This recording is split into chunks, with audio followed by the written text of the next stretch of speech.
রাসায়নিক ক্লাসে সবাইকে স্বাগত জানাচ্ছি।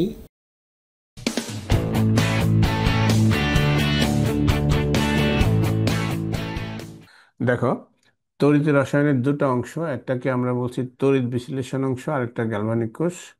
তাই প্রথমে আমরা তড়িৎ বিশ্লেষণ অংশটা একটু দেখে নিই। দেখো, তড়িৎ বিশ্লেষণ অংশে আমরা পড়ব পরিবাহী, অপরিবাহী, কুপরিবাহী, অর্ধপরিবাহী এবং অতি পরিবাহী। এগুলোর সংজ্ঞাগুলো আমাদের জানতে হবে। পরিবাহী হলো যেসব পদার্থ বিদ্যুৎ পরিবহন করে তাদেরকে আমরা বলছি বিদ্যুৎ পরিবাহী।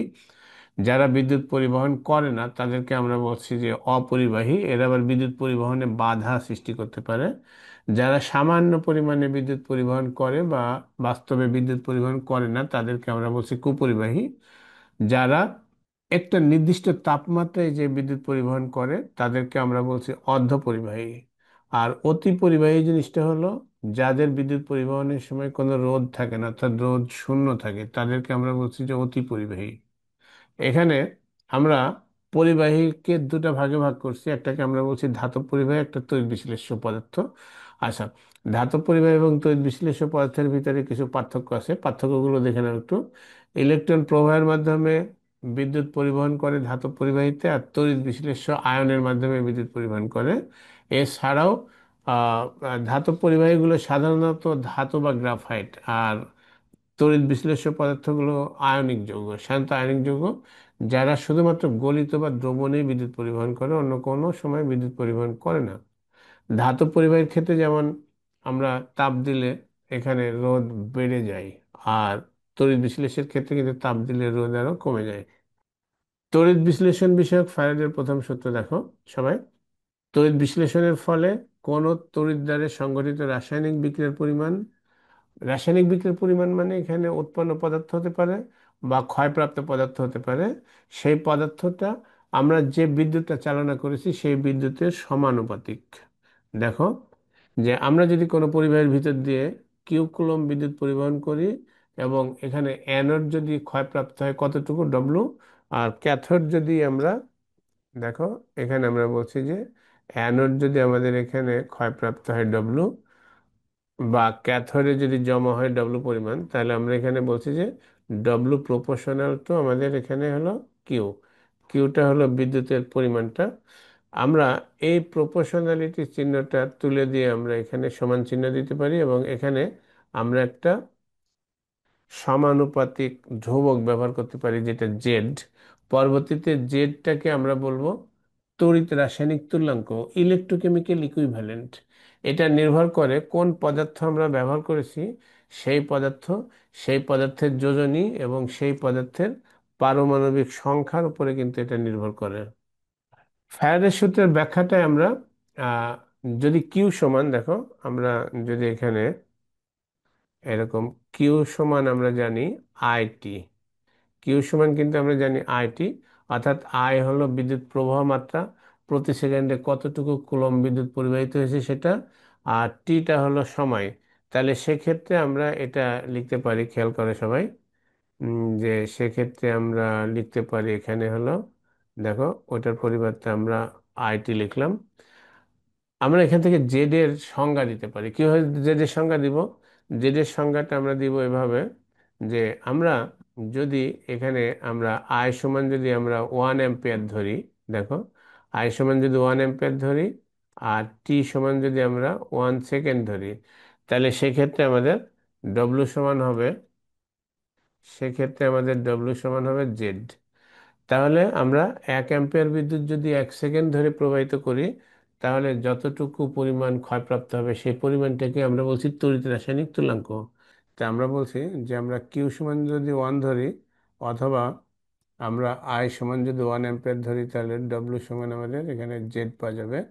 আমরা এখানে জেড পাবো, এবং আমরা এখানে জেড এর সংজ্ঞা দিতে পারি এভাবে, যে কোন তড়িৎ বিশ্লেষণের মধ্যে দিয়ে 1 কুলম্ব বিদ্যুৎ প্রবাহিত করলে বা 1 অ্যাম্পিয়ার বিদ্যুৎ 1 সেকেন্ড ধরে প্রবাহিত করলে যে পরিমাণ ভর সঞ্চিত হবে অথবা দ্রবীভূত হবে, সেই পরিমাণটাকে আমরা বলছি তড়িৎ রাসায়নিক তুল্যাঙ্ক, অর্থাৎ আমরা জেড সমান এটা লিখতে পারি। এখান থেকে আমরা মান বের করতে পারি। দেখো এখানে একটা কপারের একটা তড়িৎ রাসায়নিক তুল্যাঙ্কের মান বের করে দেখানো হয়েছে। তাহলে এখান থেকে আমরা অনেক সময় বের করেও দেখাতে পারি। আমরা এখন একটা গাণিতিক সমস্যা দেখব, দেখো। একটি কপার সালফেট দ্রবণের 10 অ্যাম্পিয়ার বিদ্যুৎ 965 সেকেন্ড যাবত চালনা করলে কি পরিমাণ কপার জমা হবে। এখানে দেখো আমরা সূত্রটা ব্যবহার করেছি। কোন সূত্র ব্যবহার করেছি? আমরা এখানে জেড আই টি সূত্রটা ব্যবহার করেছি, ডব্লিউ সমান জেড আই টি। আমরা ডব্লিউ সমান এখানে জেড আই টি ব্যবহার করেছি, খেয়াল করো। এখানে আমরা ডব্লিউ সমান দেখো জেড আই টি ব্যবহার করেছি। আমাদের এখানে জেড এর মানটা আমরা এখান থেকে বের করে নিলাম। বের করে নিলে এখানে আমার আয়ের মানও দেওয়া আছে, দেখো, আবার টি এর মানও দেওয়া আছে।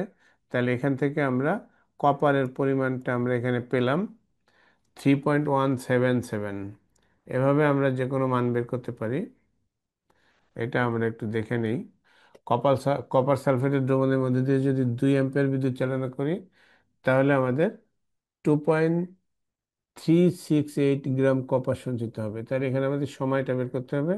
এখানে দেখো আমাদের কপার যে দুটো ইলেকট্রন ছেড়ে দেয়, সেই দুটো ইলেকট্রন ছেড়ে দেওয়া মানে এখানে তোমার 2 ফ্যারাডে বিদ্যুৎ এখানে ব্যবহৃত হয়েছে। 1 ফ্যারাডে মানে 96,500, তাহলে 2 ফ্যারাডে এখানে আমরা ব্যবহার করেছি। ব্যবহার করে এখানে আমরা এখান থেকে কিন্তু তোমার অনায়াসে টিটা ব্যবহার করতে পারি। দেখো আমরা এখান থেকে কিন্তু তোমার টিটা খুব সহজে আমরা এখান থেকে দেখো এই যে টি ব্যবহার করেছি, অর্থাৎ টি এর মান আমরা পেয়েছি এত সেকেন্ড। এই সেকেন্ডটাকে আমরা দেখো তোমার মিনিট এবং সেকেন্ডে রূপান্তরিত করলাম। এভাবে তোমরা সেকেন্ড না রেখে যাওয়াই ভালো। যদি 60 সেকেন্ডের উপরে হয় তাহলে সেটা তোমার মিনিট করে নিবে। 60 সেকেন্ডের উপরে থাকলে মিনিট করে নিবে। সুতরাং এখানে অবশ্যই মিনিট করতে হবে তোমাদের। পরবর্তী অঙ্ক দেখি আমরা। এখানে দেখো অ্যাসিড মিশ্রিত পানির ভিতর দিয়ে আমরা 3 মিনিট ধরে বিদ্যুৎ চালনা করেছি, 3 মিনিট 13 সেকেন্ড ধরে বিদ্যুৎ চালনা করেছি। তাহলে কি পরিমাণ পানি বিয়োজিত হবে সেটা এখানে আমরা হিসাব করে দেখিয়েছি, দেখো। তো এখানে আমাদের প্রথমে কিউ ব্যবহার করে নিয়েছি আমরা। কিউটা আমরা নির্ণয় করেছি, দেখো। আমরা এখান থেকে কিউটা প্রথমে বের করে নিয়েছি আমরা এখানে। দেখো সবাই, কিউটা কিভাবে পাওয়া যায় এটা আমরা পেলাম। আর পানি যে তড়িৎ বিশ্লেষণের বিক্রিয়া, এখান থেকে হাইড্রোজেন গ্যাস এবং অক্সিজেন গ্যাস পাওয়া যায় সেটা আমরা লিখেছি।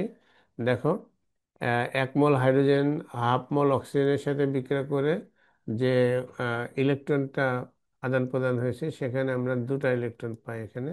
তো দুটা ইলেকট্রনের জন্য আমাদের এখানে 96,500 দিয়ে গুণ করা হয় সেটা। তাহলে 1930 যে কুলম্ব আমরা পেয়েছিলাম, এখানে খেয়াল করো। এত কুলম্ব বিদ্যুতের জন্য আমাদের কত মোল হাইড্রোজেন গ্যাস পাওয়া যায় সেটা আমরা এখানে ব্যবহার করেছি। তাহলে 0.01 মোল হাইড্রোজেনটা কত গ্রাম অক্সিজেনের, সরি, কত গ্রাম পানির ভিতরে পাওয়া যায় সেটাও এখানে বের করা হয়েছে। অর্থাৎ পানির পরিমাণটা আমরা এখানে এভাবে বের করতে পারবো যে 100 সেকেন্ড ধরে যদি 10 অ্যাম্পিয়ার বিদ্যুৎ প্রবাহিত করা যায়, তাহলে অ্যাসিড মিশ্রিত পানির ভিতরে এসটিপিতে কত আয়তন তড়িৎ বিশ্লেষিত গ্যাস নির্গত হবে। অর্থাৎ এখানে কত আয়তন বলতে বোঝানো হচ্ছে হাইড্রোজেনও হতে পারে, তোমার অক্সিজেনও হতে পারে। তা আমরা আবার এখানেও আমরা কিউ বের করে নিয়েছি, দেখো এখানে কিউটা বের করে নিয়েছি। কিউটা এখানে আমাদের 1000 কুলম্ব হয়েছে। তারপর আমাদের এখানে বিক্রিয়াও আছে, দেখো। বিক্রিয়া আমরা এখানে পানিটা কিভাবে বিক্রিয়া করলাম সেটা এখানে একটু দেখে নাও। ওখানে আমরা এরকম একটা পানির বিক্রিয়াটাও পেলাম। তারপরে এখানে 1 ফ্যারাডে বা 96,500-র জন্য দেখো কত হাইড্রোজেন পাই, আর 1000-এর জন্য কত হাইড্রোজেন পাই, সেখানে আমরা বের করেছি এত মোল হাইড্রোজেন পেলাম। তাহলে আমরা এসটিপিতে দেখো এত মোল হাইড্রোজেনের আয়তনটা আমরা বলছি 22.4 লিটার গুণ এত, আমরা পেয়েছি দেখো 116। এখানে আমরা 116 মিলিলিটার পেয়েছি। অক্সিজেনের ক্ষেত্রে তাহলে আমরা পাবো এর অর্ধেক এটা, এবং দুটার ক্ষেত্রে আমরা 174 মিলিলিটার পেলাম মোট আয়তন। তাহলে মোট গ্যাসের আয়তনটা হবে আমাদের 174 মিলিলিটার। এভাবে আমরা বের করতে পারবো। দেখো এখানে আমাদের আরেকটা গাণিতিক সমস্যা আছে।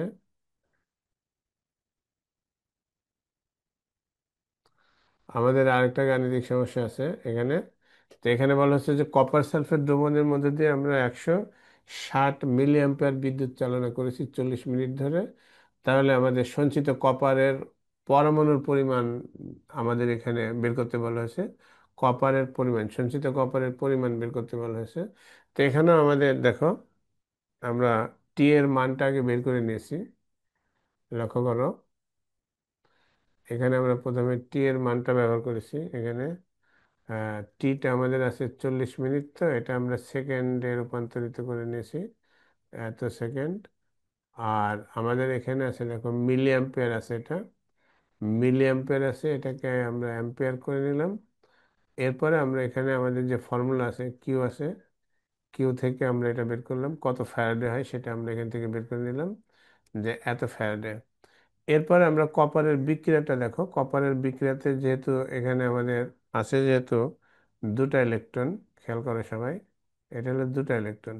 তো দুটা ইলেকট্রনের জন্য আমরা জানি যে 2 ফ্যারাডে বিদ্যুৎ লাগবে, এবং দুটা ইলেকট্রনের জন্য কপার 1 মোল। তাহলে এখান থেকে আমরা কপারের অনুর সংখ্যা বের করতে পারি। বন্ধুরা, এখানে একটা জিনিস মাথায় রাখতে হবে, যে আমরা কপারের ভর বের করে তার সাথে যদি আমরা অ্যাভোগাড্রোর সংখ্যা দিয়ে গুণ করি, এই যে অ্যাভোগাড্রোর সংখ্যা দিয়ে দেখো গুণ করা হয়েছে, তো অ্যাভোগাড্রোর সংখ্যা দিয়ে গুণ করলে কিন্তু আমরা কপারের পরমাণু সংখ্যাটা আমরা পেতে পারবো। তাহলে এখান থেকে আমরা কপারের পরমাণু সংখ্যাটা পেলাম